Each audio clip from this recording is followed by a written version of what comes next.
What is going on, guys? We're blending. I wanted to briefly talk to you guys about the journey of becoming an entrepreneur. Um, a lot of videos I see on YouTube make becoming an entrepreneur so simple, um, and it is a long journey, guys. I've probably in the last 20 years, I probably dabbled on and offline, not necessarily trying to get rich, but trying to make a type of income that makes me personally comfortable, let's just say. And everybody's number's different. For me, I would have to make a minimum $100,000 a year before I feel comfortable enough to, say, start taking vacations, if that gives you a roundabout number. And I'm not quite there, but I have a plan to get there now. And a part of that plan didn't even involve getting help from the government, which I did. So I would say that probably sped up everything, because I had the availability of funds to just sit through this pandemic and really educate myself. Now think about that. I had about a year and a half, I would say solid, to sit home and educate myself while I was trying to build my online business.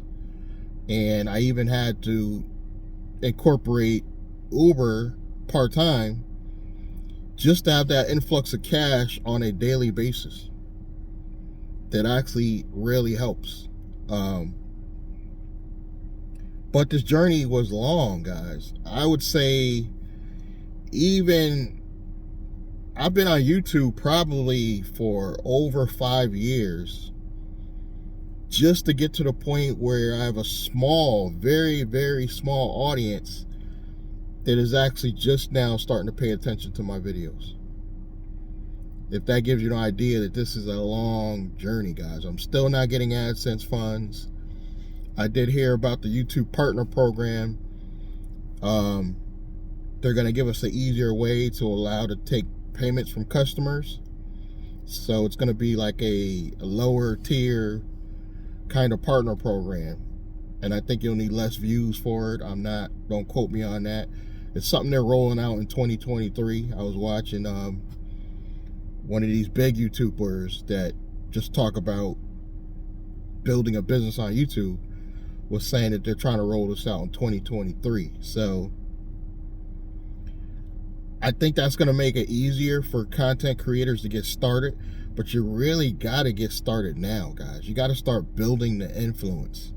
Again, I said I was on here for 5 years before you guys even started even paying attention to my videos. And I was really insecure about even coming on YouTube, just for the look. You know, you're always insecure about, am I gonna look good enough? Because you see all these attractive people on YouTube and on Facebook and TikTok. You do not have to necessarily be an attractive person. You know, hence me. I don't consider myself a really attractive person by any means. But my overwhelming desire to be successful beats that fear.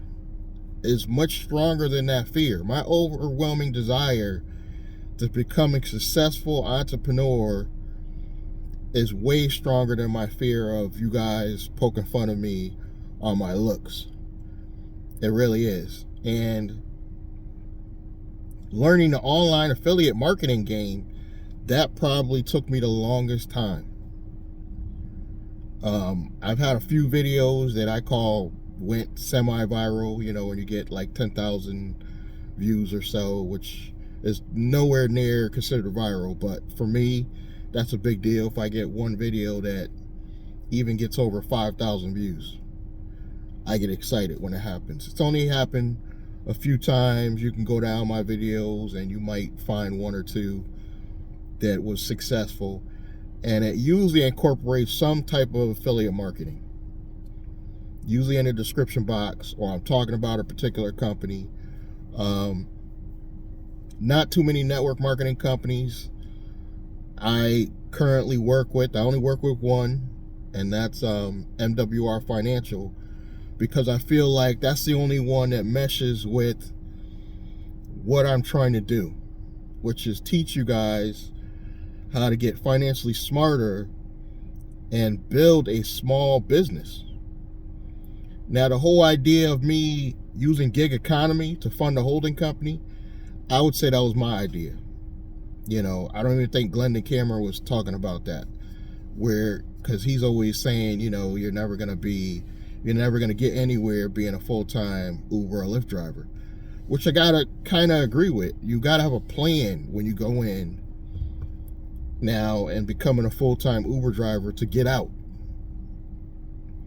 And that plan could be affiliate marketing. You literally could drive full-time for Uber and Lyft.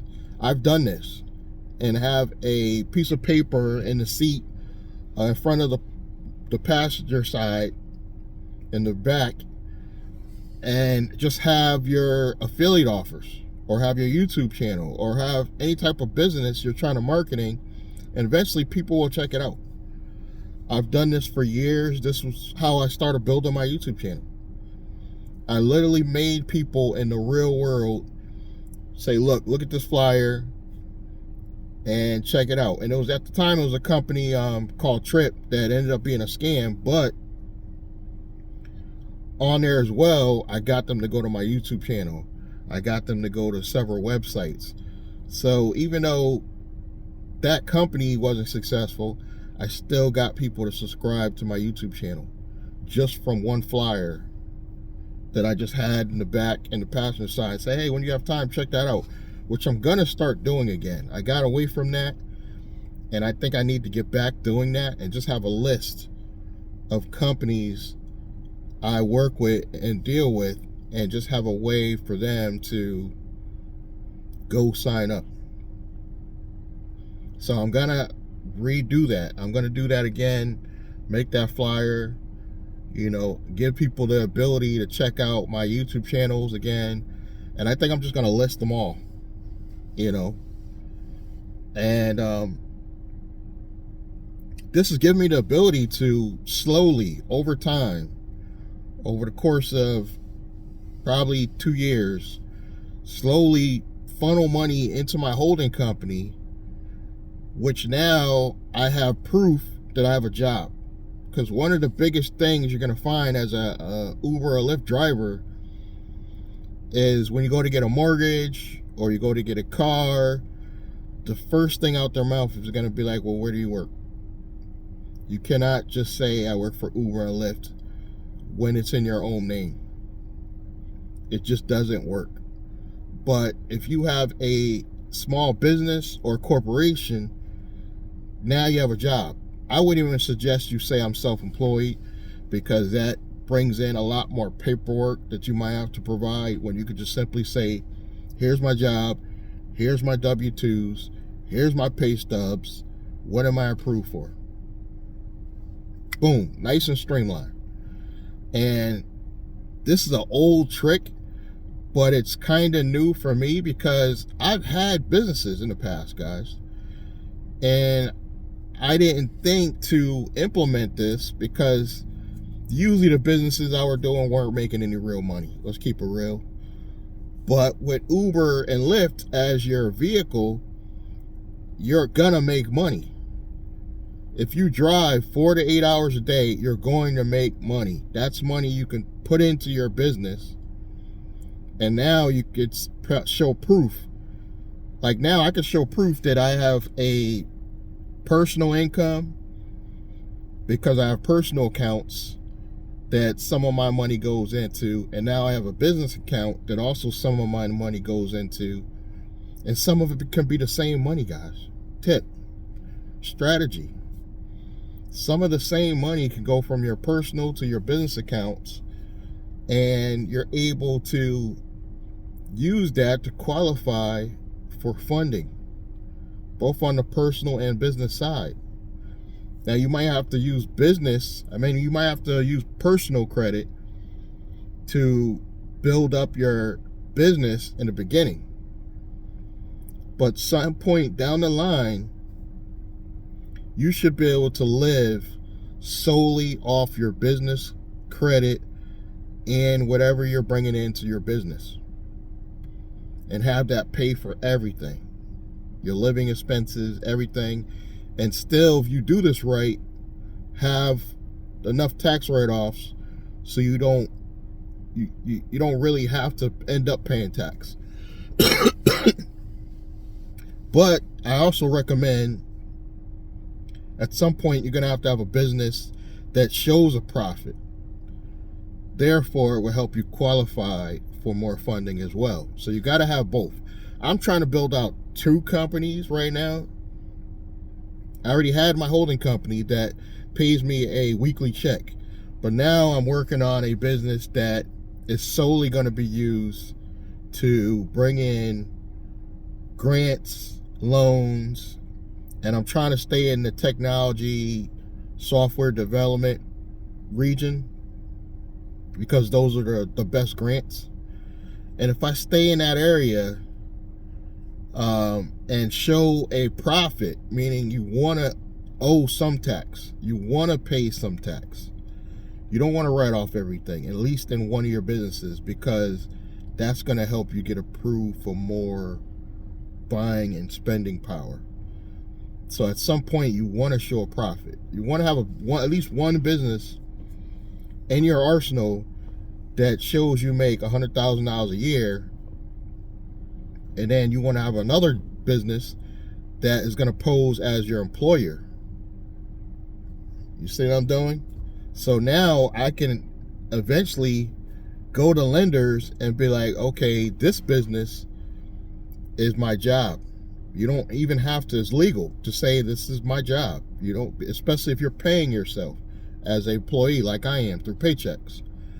So this is my job, and this business over here is my business. So now you have the ability to say, okay, this is the income I got on my personal side. This is what I got coming in on my business side. And I would say the one that is showing profits, I would not even pay yourself out of that business. If you can get to that point, I would not even take a paycheck from that business until it actually generates a certain amount of money. And then of course you start paying yourself. I probably will only pay myself $500 to $600 a week in any given business I make, and up until they make at least over, I won't probably increase that until they make well over $100,000 a year, each business.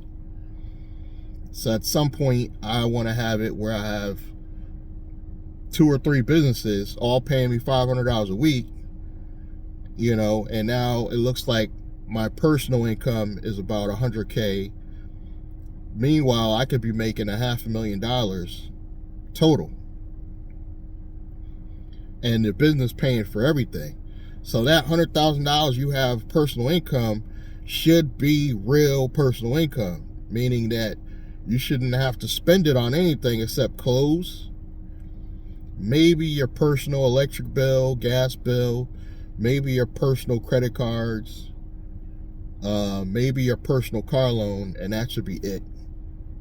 But if you're crafty with this, you can even get it where your business pays for your rent, your electric bill, your gas, your car note, even your clothes if you have a YouTube channel. Even the cost of your clothing and a specific vehicle you have under the business can be used and paid for by the business. But you got to be crafty with your stuff, and you got to have the right financial team. And it's not easy to build a right financial team, guys. I'm still looking for a local team. I have several online teams, people out in California and so on. But I'm trying to build a local team to make it easier to jump on deals when I need to, and just be like, go to my lawyer or my CPA and be like, can we do this? So I'm currently working on that, but I think we're going to get there, guys. For the first time in my life, I think I'm that much closer to where I need to be. And truly, honestly, your personal income only needs to be about $50K a year if your business is making $200,000 to $250,000 a year. You don't want to be paying yourself too much, and taking away from the business, especially if your business, if you get it to where the business is paying for your home, your lifestyle, your cars. At some point, I'm going to get it where my business literally pays for everything. And I'll probably have, again, one business that has a lot of write-offs, and then another business that shows profits. You will eventually want to do both. And that's what I'm working on right now. I want to eventually have it where my business is showing a profit, and then you have a business showing losses to the point where you have to pay no tax at all. And I would think the business that I was originally going to make it, the business that is going to collect the credit is going to be the business that shows a profit. But I'm thinking the other way around. I'm thinking that holding company I have now, at some point I want to show that it makes a profit, and the business I'm creating or working on right now, I want to show the losses in that, because that's going to be the most write-offs. That's probably going to be the cars and the stuff that's really going to be written off. So you got to figure out how to go about that. A good CPA will help. I am not a licensed, tax professional, CPA. I'm a normal entrepreneur, just like you guys, out here in the grind. But I had a lot more time than some of you guys to learn the game. I've had a lot more success and failures to help me learn the game. So I'm probably a good guy to talk to or get a strategy session with. Maybe, maybe not, depending on how you feel. But I believe I can help you guys avoid a lot of mistakes and use gig economy as well as online affiliate marketing to fund a company that can, bare minimum, take care of your personal lifestyle. That's all I'm trying to do here on these channels. And going forward, the proof is going to be, you're going to see me living that life as you follow me along my journey. So if you want to continue to follow my journey, all you got to do is subscribe, check the links in the description box, click the bell icon, like the video, and I'm going to see you guys in the next one. Thank you.